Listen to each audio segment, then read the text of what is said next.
All right, good morning, everyone. Call to order our meeting for March 20th. Present. Commissioner Harris? Present. Present. Present. Present. Please stand and join me for Pledge of Allegiance. I pledge allegiance to the flag of the United States of America and to the republic for which it stands, one nation, under God, indivisible, with liberty and justice for all. Let us pray. Lord, thank you for this day you've given to us, this season of spring that we're entering. We pray for these leaders of our community, that you would grant your wisdom and your insight to them. Would you please continue to bless our city, our county that we live in, and pray that you would guide our hearts and thoughts near to you during this Easter season. We trust in you, Lord. We commit these things to you, and we ask for your favor and your blessing. We ask these things in your name. Amen. Anything under correspondence, Derek? No, sir. All right, we have public comment. Citizen desiring to speak on an item that's not on the agenda may do so at this time. Discussion is limited to 5 minutes. The commission will not take action or discuss items at this time. Discussion should be limited to matters of county commission business. Public comment is not permitted in regards to personnel matters or on pending legal matters. Items introduced under public comment may become agenda items at a later date. Actually, don't have it. It's scratched out. Oh, it's scratched out. Well, it's good information, you know? March meeting minutes for March 13th are on our consent agenda. Claim vouchers, $728,803.71. Well, and buying culverts from Wellburn Sales, $57,367.74. And from Conmat for $11,623.50. That's our consent agenda. Is there a motion to approve it? Motion approved. Second. Commissioner Blackburn? Yes. Commissioner Harris? Yes. Commissioner Dunn? Abstain from the minutes of March 13th, and yes on the rest. Yes. Chair Bigler? Yes. Our first item of business is a rezoning application. Good morning, Pat.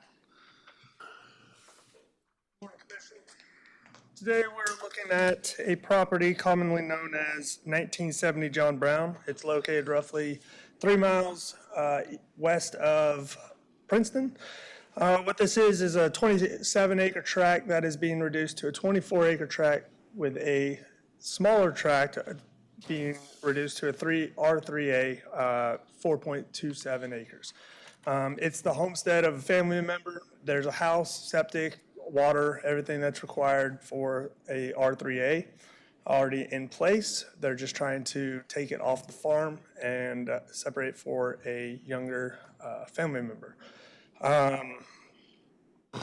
The larger tract isn't required to have water provided, as it is 27 acres, will stay in the A2 district, and that pretty much covers the tract itself. All right. Any questions for Pat? Would like to make a motion to approve rezoning application 2312-2101. So move. Second. Commissioner Harris? Yes. Commissioner Dunn? Yes. Commissioner Dickinson? Yes. Commissioner Stottlemyre? Yes. Chair Bigler? Yes. All right, our second item of business is to consider approving a bid to widen a portion of Old 50 Highway.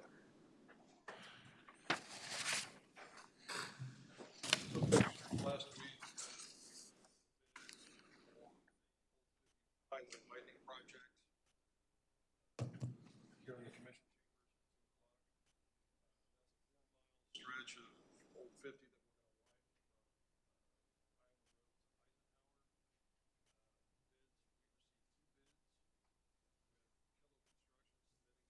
we're going to widen from Island Tower. Bids, we received 2 bids.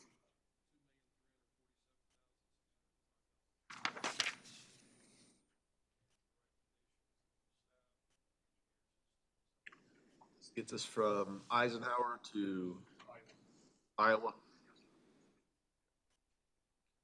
Now, you said the engineer's bid estimate was what?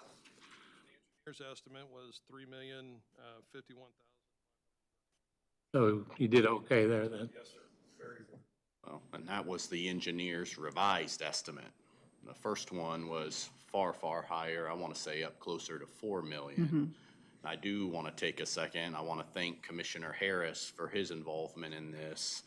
His decades of experience working with roads helped us work with our engineer, helped us get a much better bid price. Ended up saving us, what, 1.3 million dollars. Like that's $1.3 million is massive for this organization. And it's gonna free up some ARPA funds and allow us to do some other stuff potentially that, of course, will all come through you. So Rod, I appreciate you lending your help on that. Really helped us. So. First design basically included things that just weren't important to us and really didn't benefit the public in a way that we wanted to pay money for, right? It's just simplified it. Simplified it. Starting when? Do you have any idea what a start date and how long? Yeah, so it's roughly a 6-month project, starting on or before May 6th, and should substantial completion is October 25th. Is there a motion to award the bid for the widening of Old 50 Tequila Construction in the amount of $2,347,605.20? So moved.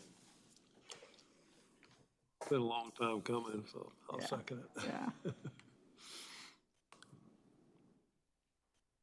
Commissioner Dunn? Yes. Commissioner Dickinson? Lots of enthusiasm on this one, on this board, so yes. Commissioner Stottlemyre? Yes. Commissioner Harris? Yes. Chair Whitmire? Yes, third item of business is to consider holding a public hearing to vacate a portion of county road. Go ahead. So this request came from all the adjoining landowners along Finney Road between Texas and Utah.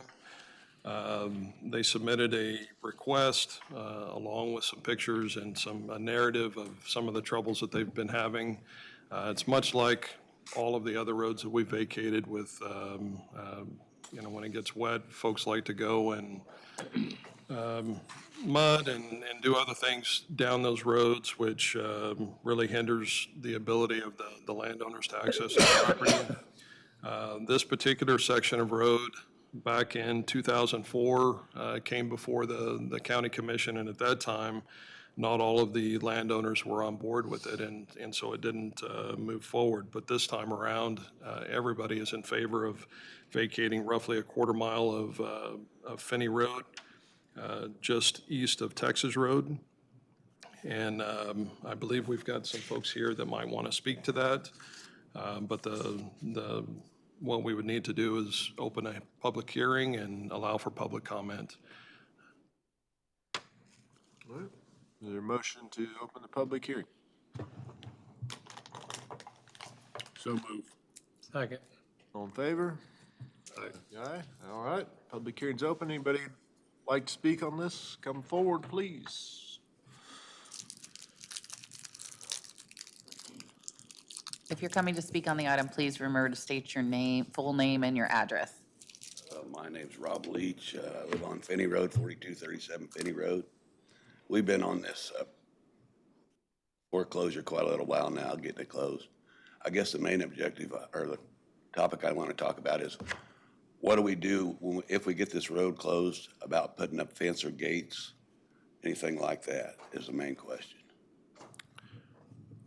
Once the road is vacated, the county no longer has access to the right-of-way, and the landowner right there can do what they please with that section of road. And Mr. Lamouche back here, he owns half this road, a half a mile. So he's got both sides. He wanted to know if he could build a fence across it. Yes, he can. Yours. They say it reverts back to the property owners. So, Right. yeah. That's the only thing I got. I just wish we could get her closed. Thank y'all. Anyone else? We had one more that signed up. Do you want to come up and say anything? You don't have to if you don't want to. Okay. All right. All right, then we need a motion to close the public hearing. Well, I was here in 2004 when So they did it before. close the I'm sorry. public hearing. You want a motion to close the public hearing? Oh, The okay, public sorry. portion. It's all right. Yeah. Motion, close. All right, we need a second. Second. All in favor? Aye. Go ahead, Don. Yeah, okay, now. I'm sorry about that. No, no, you I was here when we did that before, and that's kind of been a policy. Some of the people want to leave it open. We hear it all, but now it's reverted to where all the people are in favor of it. And I know the road, and I know the issue, and I'd be glad to make a motion if nobody else has anything else to say, to follow forward with the closing of the road. Anyone else? Second.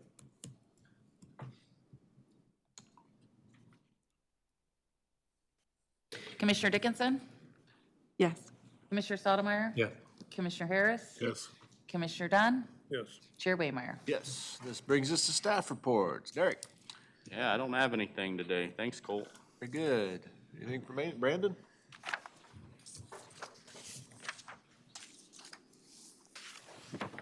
Hey, good morning.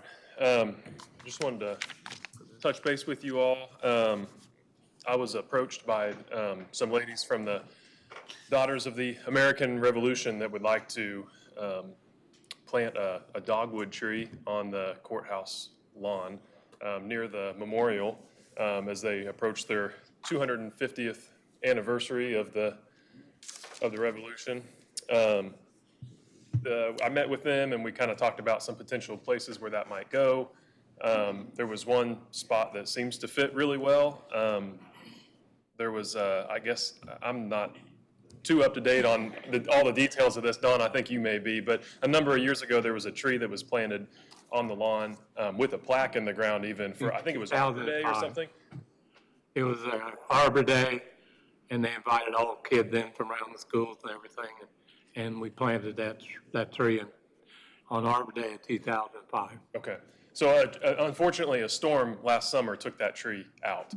But the plaque is still there and all the letters have worn off of it, so it's blank.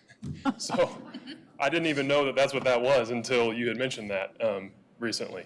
So that actually opens up a pretty ideal spot for this tree to go because they would like to have a plaque there along with it. I'm happy to organize a couple of those ladies to come in here and speak with you about that if you'd like. Totally up to you. Why a dogwood tree? I don't know. That's just the one that they picked out. We can suggest something different if we feel strongly about it. But I looked it up a little bit just because I'm not an arborist, but it seems like a pretty low maintenance tree. It's not anything too crazy, but. It's not one that's susceptible to storms, because some of those, like they planted downtown, are not good. Yeah, it's listed as a hardwood tree, so I think it should be a pretty hardy tree, so. We don't need them. Place for a tree. It's a small to medium tree anyways. So Do we need them to come in? I don't really want to. But anybody want to? Bring them in. No problem. All right. Let them plant. Okay, great. That's all I had. Thank you.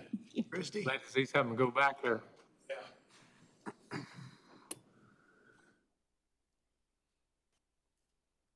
Good morning, and I brought our Assistant Chief Louise Bardwell with me today too, because we actually have a pretty unique item that I want to show you guys, and ladies. Yeah.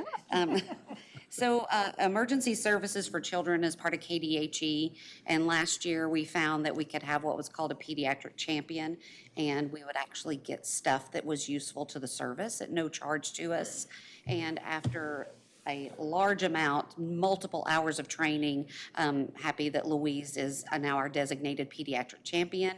And she's going to show you a kit that we got that's called a Carter kit, and it is specifically for autism awareness for our kiddos that may be on that autism spectrum. Brought some handouts, and Christy's going to help me demonstrate all of this. So I'm actually really excited about this to show it to you today. I've been doing EMS education for more than 10 years, and I don't think there has been something I've been this excited about ever. If there was a deficiency in EMS training that I had to put my finger on, it would probably be training in that area of special needs children, and this is really going to help address that. So just to give you some statistics, about 1 in 36 children in the United States are identified as having autism spectrum disorder, and and that's kind of identified as ASD now. It crosses all socioeconomic groups, so this disorder can hit anybody. It is common in just different racial groups, ethnic groups. It does tend to affect more males than females. I don't know what the physiology is behind that, but it does strike both males and females. Those with ASD have different needs than the regular patients that we see, and this can really be exacerbated in an emergency. We come with a lot of people, we come with a lot of sounds and lights and sirens, and this can just really exacerbate their sensitivities that they have. So Christy kind of spoke on the emergency services for children that each state has. They reached out and described this Carter kit to me and said that they could provide us this kit at no charge. All I had to do was do an online training and then train our staff with it, and it gave us the ability to go ahead and put this on the truck. So we do have the one kit, and we're going to put it on our captain's vehicle, and if we have a child that has some kind of sensitivities, we can go ahead and use this. So as a background, Carter Kits began in 2019, so really not that long ago. It became official nonprofit in January of 2022, and it originated as a police detective in Saginaw, Michigan. Had a son, Carter, who you can see on the picture there, he's a really cute kid, has ASD, and he was concerned that emergency services just did not have the tools necessary if they were called upon to take care of him. So hence Carter Kits was developed to help Carter and children like him who had some kind of distress in a sense of an emergency. Currently, 13,000 Carter Kits have been distributed in 36 states, and they've also been distributed in Bermuda, Ontario, Canada, and the Bahamas. So it's really, in a short amount of time, has been a long-reaching process. So just to give you an idea of what's in the kit, it does have a weighted blanket, which can be comforting to anybody who has any of those sensitivities. The crews have been fighting over the weighted blanket on who gets to use that. There is a communication card, and that is really, really going to be helpful for some of our nonverbal children. And it also gives them the sense to be, it has pictures on it so they can point, and you guys have a copy of that in your handouts. So if they have a need, they can point to it. The one thing that is really helpful is they like to know what their transition is going to be. So this can help. First, you have to go to the hospital, but then you have to come home, or then you get to come home. So that'll be really helpful because transitions are hard for this group in our community.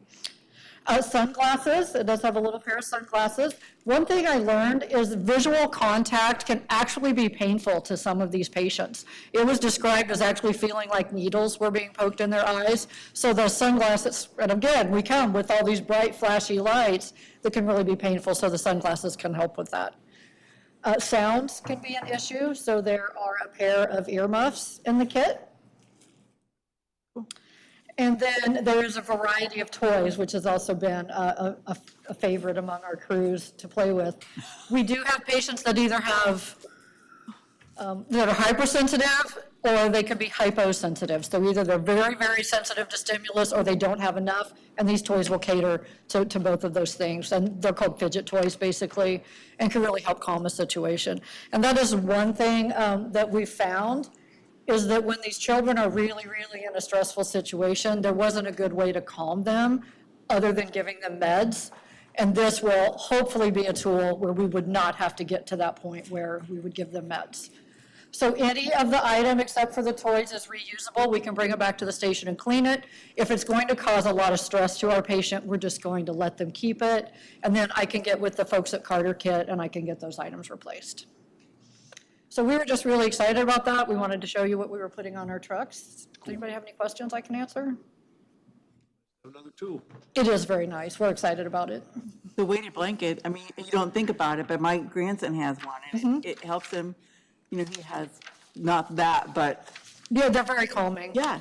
And we actually had an instance, Christy and I have had an instance where we were on a call where it would have been useful, but we also had, the child with autism was not our patient, but his mother was, and this would have been a benefit to help that child in a very stressful situation when his mother was being cared for by EMS. Might have to consider a weighted blanket for our Christmas present to our employees. There you go. Why not? I think you're onto something. Awesome, very cool. Thank you. Are these available to families that Yeah, you could get on the Carter Kit website, and I believe that they have them that you can purchase. I think a family with an autistic kid that has flare-ups or acts up, they could. I would think it, yeah. I've used it in the sense of just from our department, but I would think a family would be able to absolutely access that. I think on the Carter Kit site, they are available for a fee. I was able to get this at no charge through Emergency Services for Children. Great. Excellent. Okay, thank you. Do you have any further questions for me? I think so. Okay. All right. We did see pictures of the Wellsville, that the outside's done, and yes, it's getting closer. We are, won't be long, Very hopefully cool. next month. Very cool. All right. The outside's all done. Yes. They got the inside sheet rock painted and they're hooking up the wiring. The Wellsville EMS station. Very good. Sheriff. Morning. Morning. Just wanted to highlight a couple, businesses in our community as well as some of my staff. Last week, we had some high-level tactics training that we did. It was based off of some the meetings and briefings that I had attended out in Washington, D.C. earlier this year. And we have a really good training staff. In particular, Detective Hargesheimer is a really good defensive tactics and firearms instructor, and he developed a really good course for that. But we partnered with Andy Coyne to bring out a couple vehicles and Suffering Glass to bring out some extra windshields, because as you know, sometimes you may have to, shootings happen from inside vehicles, and that's a good thing for us to be able to train on because it's a different type of environment. But we partnered with those businesses to get that done, and so we really appreciate the partnership we have with those with the businesses, and our community is very supportive in helping us advance our level of expertise, and they deserve to be recognized for that. So we do appreciate what they did for us. And again, we got good staff to provide this training, and we're providing training at a higher level than a lot of places. So I'm proud of the people we have and the work that they're doing. So that's all I wanted to bring to you guys today. If you have any questions for me, I'm happy to answer those. All right. Thanks. Thank you, Jeff. Good bridge. The only thing that I have today is to remind everybody that dust control applications are due April 1st. And we hope to, the bids from the contractors are due this Friday. All the applications for the folks that would like to participate are due April 1st. The applications are available online and also in the Public Works office. We send out reminders to people who have We did. participated previously. Yes, sir, we do that every year. That's all I have. Janet? Just one thing, the canvass for the presidential preference primary will be Monday morning. We're going to start at 9 a.m. at the courthouse in the second floor courtroom. Shouldn't take us very long. We had 1,300 voters, and 21 of those are provisionals. So we're reviewing all those results right now, and we'll have it all ready for you Monday morning at 9. All right. Commissioners, Don? Yeah, I did go to Wellsville. We got the chamber deal.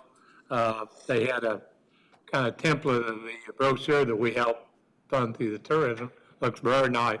It's a lot of pages long, and they already have plans to provide it for our tourism here, to Paul and to all kinds of people to get it out there to promote that. And while I was up there, I went over by the ambulance station. The outside of it is probably pretty well done. The inside, they got it painted, sheet rock painted, and they're doing the wiring for the lights and everything now. So I'd say they got floors all covered up because they're all finished already. Make sure they don't get stuff on the floor. So I'd say it's not going to be too much longer that they're going to progressively move right along. The only other thing, he's not here, so I can brag on him. Paul don't like me bragging on him.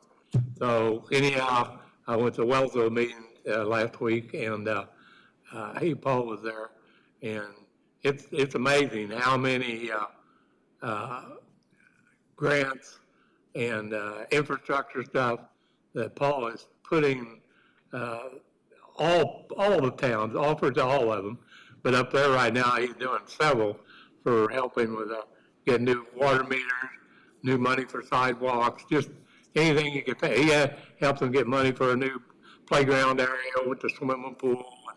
And I mean, he doesn't do the physical work, but he shows them where to go, how to get it, and, puts his stamp of approval on it, which means a lot when they're applying for the grant. So that's all I got. Yeah, I went to the Chamber Coffee at the Head Start facility there in Second and Cedar. Got a nice facility, remodeled some of that, and they do early Head Start and Head Start there. I went to the Head Start Chamber Coffee also. I was a preschool teacher in my previous life, and that's a lot of work for not a lot of money. So those ladies are awesome that they have a passion for those kids, and it's a great facility for kiddos. Then I also went to the Chamber ribbon cutting for the Lincoln Events Center space, which is the old historic post office. That building came really close to being demolished at one time because it was in such disrepair, and when you see it now, it is, so the previous owners pulled it out of being demolished, but these new owners have put another 6 figures into it, and it is truly a testament to our community that it's here and that it's available for us. And then Friday afternoon, I have been in the habit of clicking on to once a week our special counsel for KAC, the Kansas Association of Counties, does an update on where the legislature has been in the last week. And it's been moving fast. But one of the things he really brought up on Friday was a bill that was passed in Senator Tyson's committee on Thursday. It was passed very quickly with language that hadn't been vetted. And he had some real concerns about this bill because it truly could change the way that commercial properties are appraised. And when you take the tax burden away from commercial properties, then it gets thrown onto homeowners.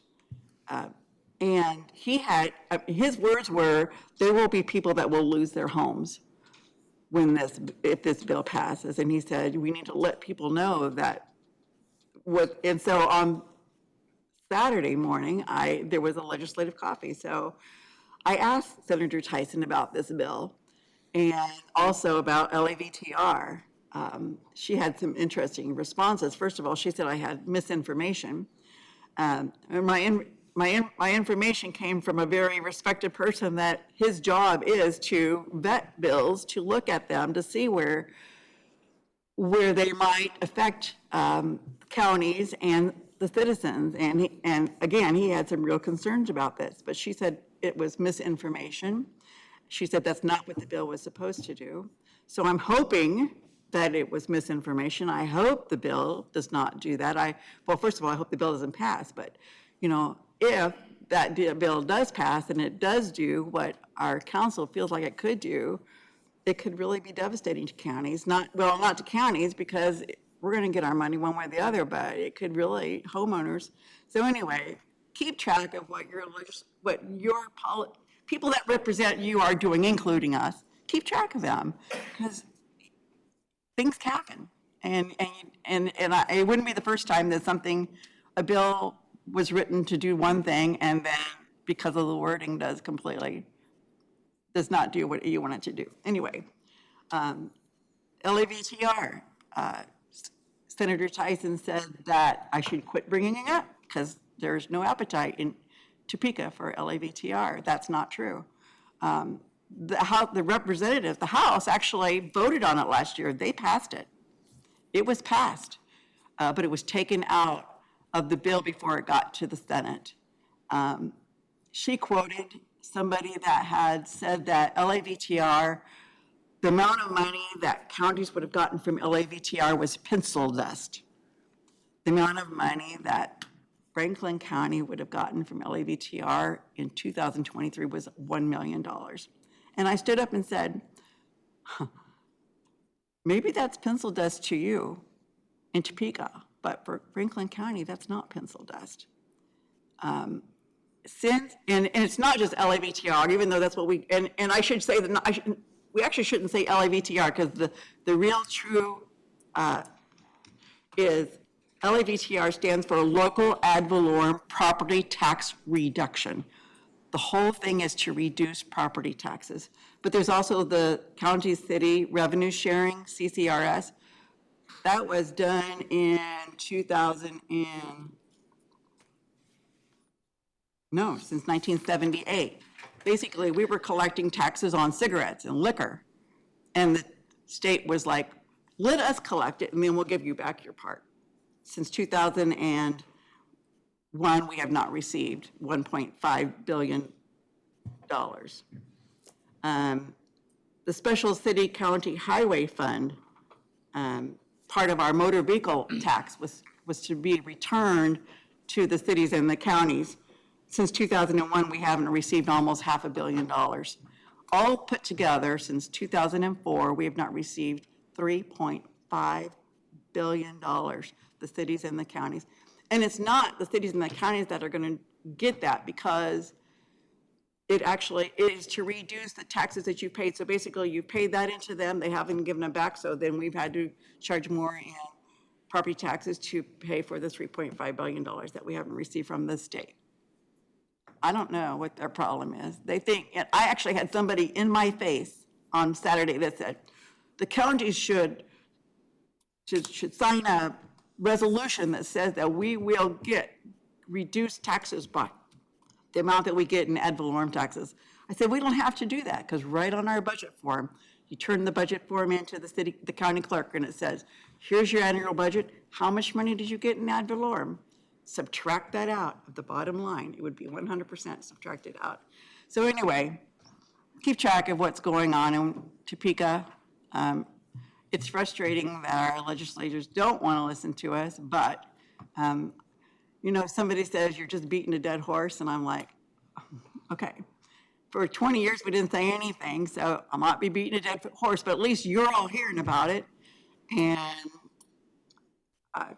other than that, if you all reach out to your taxpayers and let them know that we really do care about what goes into Topeka, and that's all I got. Is there a motion to adjourn? So moved. Second? Okay. All in favor? Yeah. All right.